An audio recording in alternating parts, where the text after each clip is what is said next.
Coinbase ne gagne pas d'argent. Selon moi, le prix actuel n'est vraiment pas justifié par des fondamentaux quantitatifs. Tout ce qu'il y a présentement, c'est toute la hype au niveau ici, de tout ce qui concerne les crypto-monnaies, l'ETF, etc., comme si c'était la seule entité qui allait en bénéficier. Et jusqu'à maintenant, quand bien même elle pourrait en bénéficier, il ne faut pas oublier qu'actuellement, elle ne gagne pas d'argent. Et il n'est pas certain qu'elle en gagne après cela, d'accord? Et quand je dis ne pas gagner d'argent, ça veut dire quoi? Oui, nous avons des revenus, ok? Mais les revenus ici, c'est pas ça que les investisseurs, c'est pas ça qui permet de vivre, qui permet de faire vivre l'entreprise à long terme. Ok, il faut que l'entreprise puisse au moins s'autofinancer. Et on commence d'abord ici par la marge brute. Ici, la marge brute ici, elle est aux alentours de 85%. Très bien, on est content. Marge EBITDA, négatif. Vous ne le voyez pas, c'est comme ça. En couleur, c'est négatif.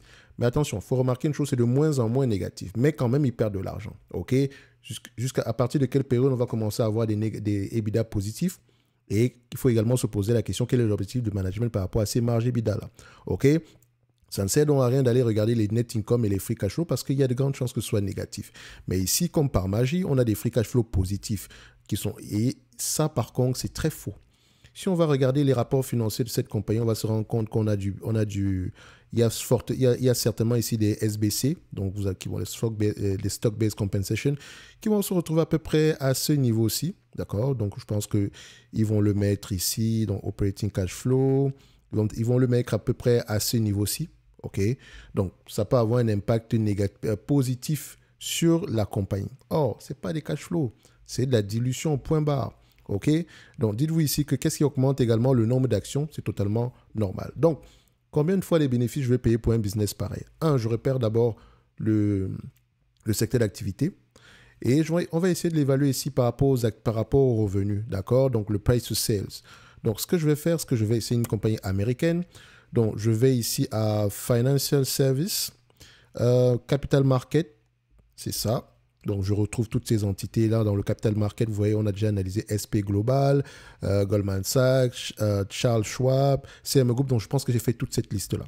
Donc, on descend et je prends le price to sale moyen. Ici, on constate qu'on est aux alentours de 2,5 par là. Donc, exagérons même à 2,6 fois. Actuellement, c'est 4,2, mais moi, ce qui m'intéresse, c'est surtout la médiane. OK?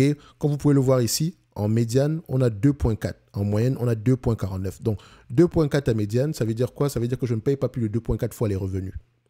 Et quand on regarde Coinbase à ce niveau-ci, qu'est-ce qu'on obtient? Revenu 2023, $12 par action.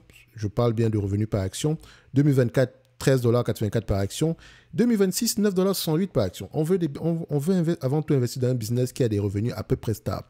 Or, quand je vois déjà qu'on a des prévisions qui sont moins élevés que des prévisions avec des niveaux de bénéfices, avec des niveaux de revenus moins élevés que ce qu'on a présentement, ça veut vouloir dire ici que les revenus de cette compagnie-ci sont instables.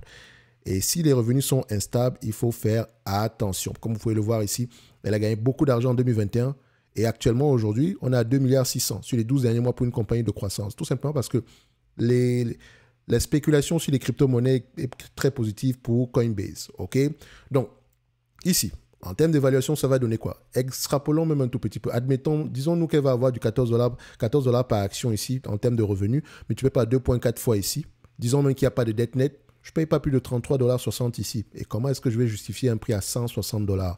Ça n'a pas de sens selon moi. Évidemment, je peux me tromper, mais ça ne me dérange pas de me tromper sur Coinbase. En tout cas, en date d'aujourd'hui, allez regarder ailleurs. D'accord? Si ce genre d'entité vous intéresse, franchement, sachez qu'il faut être prêt à perdre la totalité de vos capitales.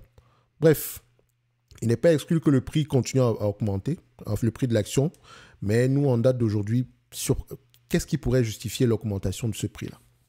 Mis à part une spéculation sur les crypto-monnaies, les ETF, etc.